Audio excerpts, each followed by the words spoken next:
So I'd like to talk a little bit about fleas. I had my cat had fleas, and yeah, it's a bit of a problem. So I put some of this poison in the back of her neck, and then after a while, the fleas don't like the cat anymore. So yeah, what happens is if you read the manual, then it says the fleas will translocate, and translocate is one of these words like quantitative easing, you know.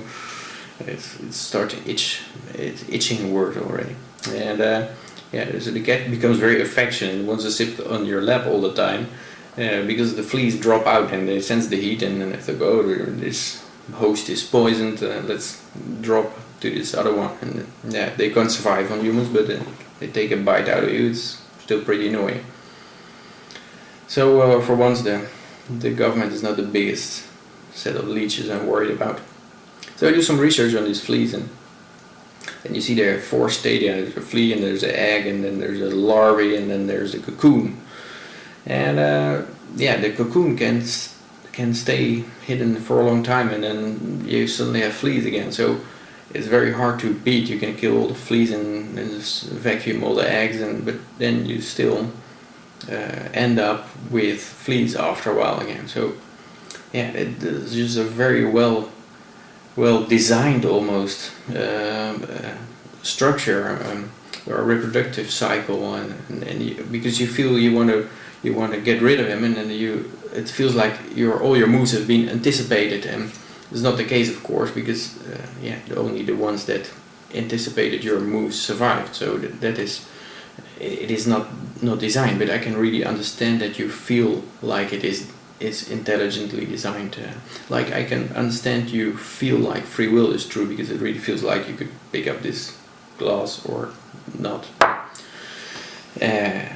But just careful examination and searching consistency and rooting out inconsistencies leads you to believe that yeah, creation cannot be the right explanation, and free will can also not be the right explanation. But I mean, it is understandable that you feel it that way. I can totally get that. But anyway, I caught one of these flies, and I said, hey, take me to your leader, because I know, of course, that if you have such an indestructible organization of fleas, a life form, then it must have a hierarchical structure with one flea at the top who gives orders to all the sub-fleas, who are just mindless zombies that shut down their brains, just obey and take orders, and from this one flea, you know, because that is how you build a strong, resilient organization. Of course, it must have done that way. But I took this flea, and he didn't want to even give me his rank and serial number. It was just, yeah, his loyalty is immense. You know, I tried to waterboard him, but he didn't budge at all. So they have loyalty to their leader, and they have obedience, and that is their strength. That is they can shut down their brain and then take orders, and that builds a great organization, of course, like you understand. And also for me, it was like, okay, if I can get this leader, I take off the leader, and then they're all like, all the other sub-fleas are like, they don't know what to do anymore. They don't get orders from above anymore. They're like, well, I don't know what to do anymore. Yeah, it makes sense, right?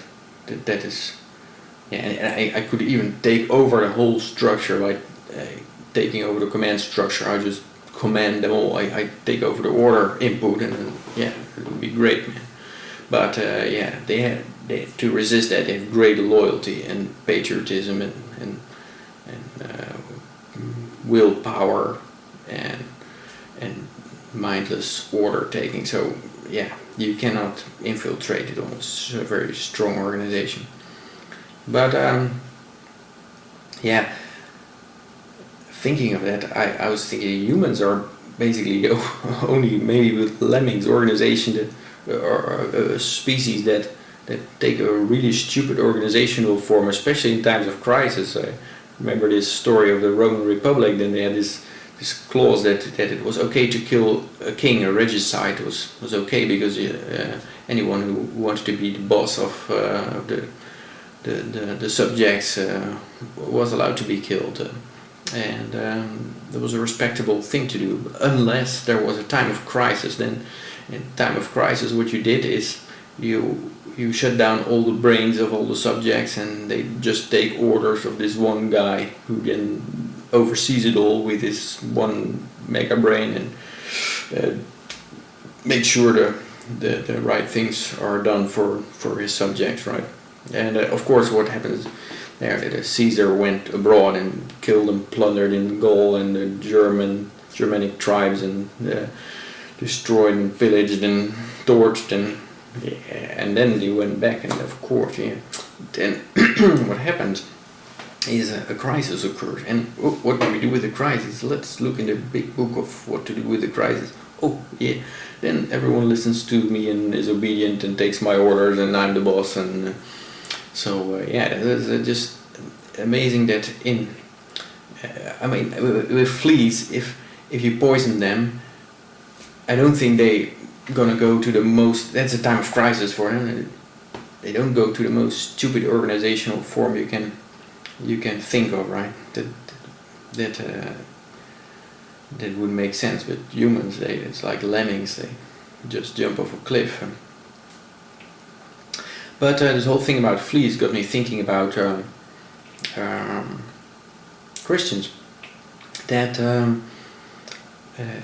I noticed a trend, and tell me if you noticed this as well, of Christians who moved over to evolution, and they still keep praying and going to church and all that, but they adhere to evolution, and I think it started with microevolution. So they kind of got that the mosquitoes that are resistant against the poison did not get created by God, but they came from the mosquitoes that were like little babies from the mosquitoes that were not resistant, but a lot of them got killed, and the best ones that stayed alive, the strongest ones, they could fight it the best, and they reproduced, and after a few generations they were completely resistant against the poison. And you can kind of see that happening.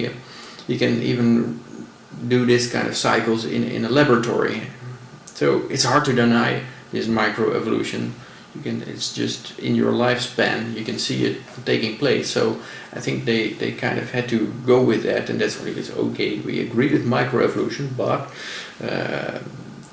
the whole thing, if you go further back in time, then there has to be an irrational act of creation in the beginning.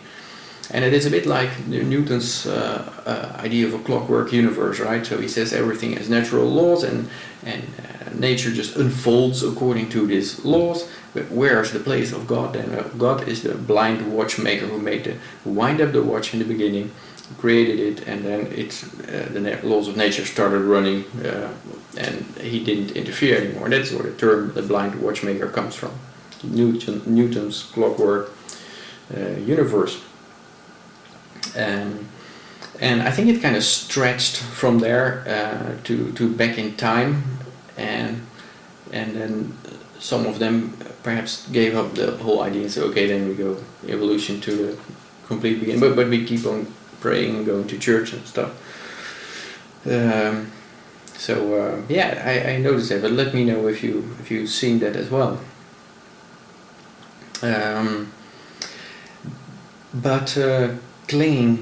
Speaking of clinging to small piece of irrationality, let's listen to this.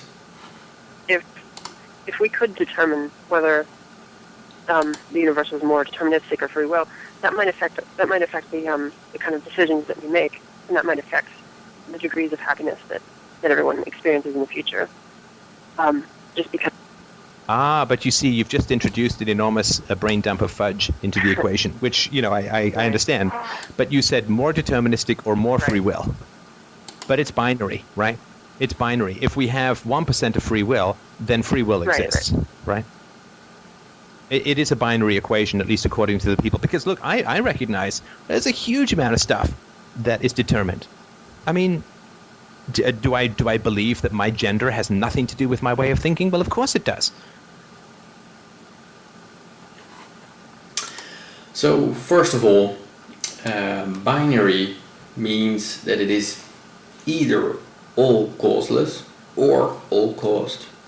But if you say that 1% is causeless and 99% is caused, that is not binary. Binary means two, right? That means you have two categories, either this or that. But 1% against 99% caused versus uncaused actions, that's not binary. And secondly, that Steph is here the guy that accepts the micro evolutions of determinism. He says, yeah, 99% is cause. I can see a lot of these connections. I can see that a bad childhood, for example, result in troubles with behavior later on in life. So I can see that develop. So I can see where these actions come from. But there has to be a 1%. My philosophy requires that I stop explaining this, and that I have 1% of irrationality. And that's also is a creationist thing, because the free will action is a creation in the head. It's like that needs to be there. Like the Christians like to have the creation in the beginning of time of the human being. It needs to be there, and then it can unwind from there. But it needs to start with a causeless creation. And yeah, it's kind of curious to me why people need to have this exception. But I like to close off with a quote from I had before, I think, of the John Galt speech in Atlas Shrugged. And John Galt says here, whenever you committed the evil of refusing to think and see, of exempting from the absolute of reality some one small wish of yours, whenever you choose to say, let me withdraw from the judgments of reason the cookies I stole, or the existence of God, or let me have my irrational whim, and I will be a man of reason about all else, that was the act of subverting your consciousness, the act of corrupting your mind. Your mind then became a fixed jury who takes orders from a secret underworld, whose verdicts distorts the evidence to fit an absolute it dares not touch. And a censored reality is the result, a splintered reality where the bits you chose to see are floating among the chasm of those you didn't, held together by the embalming fluid of the mind, which is an emotion exempted from thought. The links you strive to drown are causal connections. The enemy you seek to defeat is the law of causality. It permits you no miracles. Yeah. Alright, so let me know what you think. Bye bye.